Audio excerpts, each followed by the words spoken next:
Et donc cet appel ne concerne pas que Biya qui ne veut pas partir, mais concerne aussi le peuple camerounais qui doit devoir prendre son destin en main. Calixte Beyala, bonsoir et merci d'être avec nous. Bonsoir.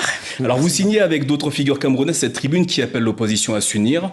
Pourquoi ce texte et pourquoi maintenant ? Pourquoi ce texte ? Parce qu'il faut maintenant agir. On a attendu, on a cru que les politiques allaient faire le nécessaire pour que nous sortions de ces zones sombres de turbulence, de la déstructuration du Cameroun. Mais personne ne fait rien et on est obligé d'agir.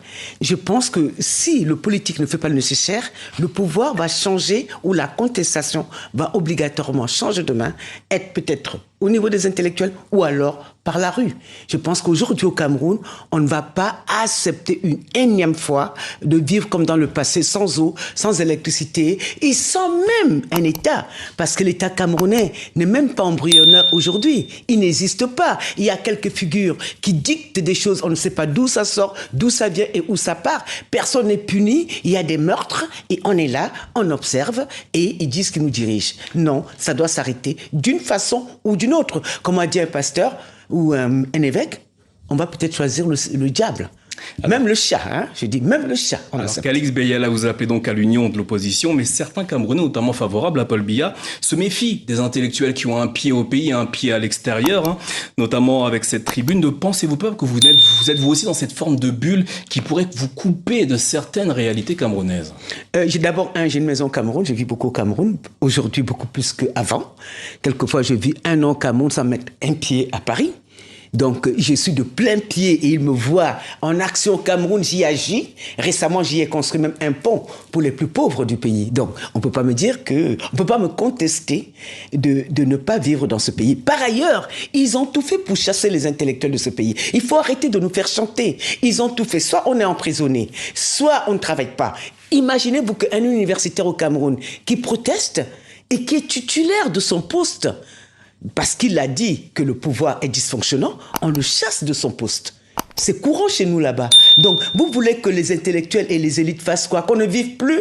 Ben, on essaye de vivre, on essaye de survivre. Donc vous estimez que c'est le rôle des intellectuels de s'investir, de s'engager aujourd'hui ? Mais ça mais on l'a toujours fait. Ça fait plus de 40 ans qu'il est au pouvoir. Non, on l'a toujours fait. Il y a eu beaucoup de morts. Vous êtes juste en train d'oublier certains qui sont morts en chemin, à l'étranger ou dans le pays, qui ont disparu. On oublie, par exemple, des contestations des élites aux États-Unis qui se sont fait assassiner, même aux États-Unis. Donc, il faut arrêter de faire croire que les élites camerounaises n'ont jamais, même les Mbembe, Achille Mbembe, on a toujours protesté. Mais c'est vrai que quand on a décidé d'ignorer vos voix, on fait croire que vous n'avez jamais rien dit. Les élites camerounaises ont toujours été contre ce pouvoir. Ceux qui y travaillent, on les y oblige. Je vous informe que... Ça c'est vous qui le dites. Hein, mais c'est moi qui le dis. Alors, on les oblige à être dans le parti d'État pour pouvoir continuer à travailler. Calixte Beyala, le mot d'ordre dans cette tribune, il est clair, s'unir et agir stratégiquement, concrètement. Comment imaginez-vous l'union d'une opposition souvent fragmentée et jalouse de ses chapelles ? Elle est jalouse de rien du tout, elle est juste fragmentée et puis égoïste et égocentrée. Voilà ce que je pense de cette opposition aujourd'hui. J'ai attendu avec joie que la réunion de Fumban, on nous sorte un leader que tout le monde suivrait. Mais ils ont été incapables de nous désigner un leader. Vous vous rendez compte que l'urgence n'est pas soit son petit ego, c'est de sortir un peuple de la misère, c'est de sauver un peuple, de sauver un pays. Et ses opposants, aujourd'hui, n'en ont pas conscience. Quand on dit que c'est l'opposition la plus bête du monde, c'est avec raison. Moi, je les appelle la bande à Biya, parce que j'ai comme l'impression qu'ils font tout pour que Biya soit réélu. On ne va pas aller se disputer pour gagner 0,02% des voix. En s'unissant, Biya sera forcément battu, même si d'aventure, il s'est déclaré vainqueur. Calixte Beyala, vous insistez sur la nécessité d'un candidat unique. Quelle qualité doit absolument incarner ce candidat fédérateur, comme vous le décrivez dans ce texte ? Je ne m'en fous des qualités. Au point où nous sommes rendus, nous allons suivre ça. Au point où nous en sommes, nous voulons juste quelqu'un. Nous voulons avoir une nouvelle respiration. Est-ce que vous nous entendez ? Nous voulons respirer. Nous voulons penser que nous vivons encore. Nous voulons penser que nous avons encore de l'espoir. Parce que c'est ce qui nous manque au Cameroun aujourd'hui. N'importe qui. Vous savez, un président n'est pas si important que ça. C'est ceux qui l'entourent. Il dirige quand même l'État. On le voit très bien à partir de la Suisse que l'État est très dirigé au Cameroun. Oui, merci à nous. Bon, merci de vous moquer de notre pays. Hein. Donc, non, nous avons besoin juste de quelqu'un, homme ou femme, qui puisse être là et nous allons tous nous mettre au travail pour sortir notre pays du sous-développement pour qu'au minimum les gens aient de l'eau à boire. Est-ce que vous savez que le Cameroun est le pays où il tombe le plus d'eau et où il n'y a pas d'eau à boire pour les citoyens? Calix Beyala, dans cette tribune, vous parlez, je cite, d'un nonagénaire cramponné au pouvoir. Est-ce un appel direct à Paul Biya pour qu'il quitte ou qu'il renonce à ce 8e mandat ou un message à destination des Camerounais pour qu'il sorte de cette forme d'attentisme? C'est les deux. C'est-à-dire qu'on a d'abord cru, on a du temps, que Biya partirait tout seul. Vous savez, pendant des années, nous discutions entre nous, les élites camerounaises, et on se disait, mais non, on va le laisser, il va partir, il ne se représentera pas. C'est-à-dire, cette idée, on avait foi en lui. On pensait qu'il nous aimait. Et on a découvert qu'il ne nous aimait pas, qu'il était là pour lui. Et donc cet appel ne concerne pas que Biya, qui ne veut pas partir, mais concerne aussi le peuple camerounais qui doit devoir prendre son destin en main.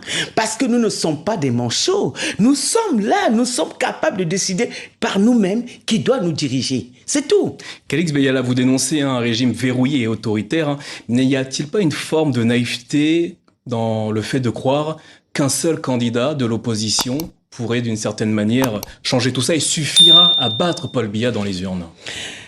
Je n'ai jamais beaucoup cru qu'on battait une dictature par les urnes. Si vous voulez mon opinion personnelle. C'est-à-dire, bon, c'était un très beau discours quand on nous dit, oui, l'alternance dans la paix, etc. Oui, moi aussi, je reprends le discours. Et dans ce cas-là, comment obtenir l'alternance pacifique au Cameroun?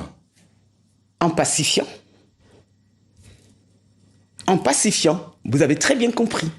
Donc, ce n'est pas dans la paix, mais dans la pacification, qui n'est pas le même mot que la paix. Vous m'avez très bien compris. Et je pense qu'aujourd'hui, les Camerounais sont beaucoup plus tournés vers leur nord et leur extrême, où les gens sont plus mobilisés, plus aptes à se lever, à dire non, que vers le sud où c'est vrai qu'ils se sont fait beaucoup écraser eux aussi dans le sud. Toutes les élites pratiquement ont été jetées dans les prisons ou tuées. Donc du coup, c'est vrai que c'est plus compliqué pour les gens du sud. Mais aujourd'hui, on voit quand même qu'il y a un mouvement qui se fédère autour des leaders du nord. Dans cette tribune, également, vous parlez d'un État miné par les fractures séparatistes. Qu'est-ce que vous craignez face à cette situation actuellement au Cameroun, que vous décrivez comme des fractures séparatistes dans le pays? Mais oui, mais il y a la guerre dans notre zone anglophone depuis des années. Nous y perdons beaucoup de nos enfants. C'est une hémorragie pour le Cameroun.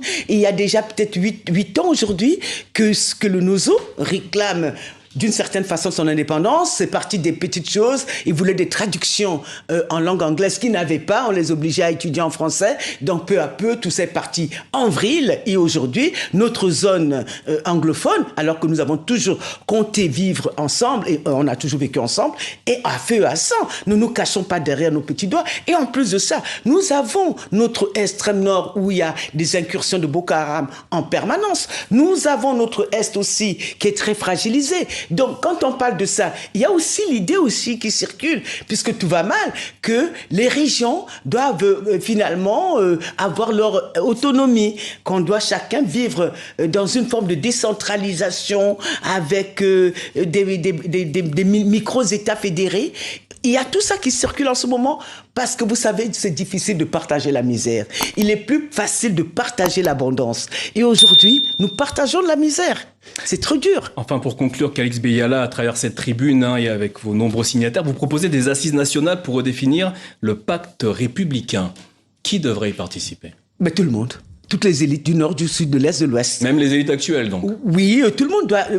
Actuelle, qu'est-ce que vous appelez élite actuelle? Parce que vous me faites peur là. Les personnes qui dirigent le pays aujourd'hui. Oh non, mais là, non, mais ceux qui dirigent au pays aujourd'hui n'ont pas intérêt à ce que ça change. C'est à leur avantage. La désagrégation du Cameroun est à leur avantage. L'état actuel de pourrissement du pays est à leur avantage. Donc, ils ne veulent pas que ça change. C'est nous qui voulons que ça change. Et c'est la majorité. Sachez que 99% des Camerounais veulent le changement. Ils veulent un autre président. Ils veulent la refondation de l'État. Ils veulent une forme de décentralisation. et d'autonomie, mais non d'indépendance. Ils veulent juste être un État comme un autre, respecté, avec des règles, et qui ait moins, par exemple, de corruption. Par exemple, c'est un pays où la corruption est la règle et la norme qui est partout normale est pour nous quelque chose, une déraison. Voilà. Quand on n'est pas corrompu au Cameroun, on est dans la déraison. Calix Beyala, merci d'avoir répondu à notre question au sujet de cette tribune intitulée L'appel de l'histoire, parue cette semaine dans le quotidien camerounais Le Jour. Merci infiniment pour C'est moi qui vous remercie. ces réponses à nos interrogations.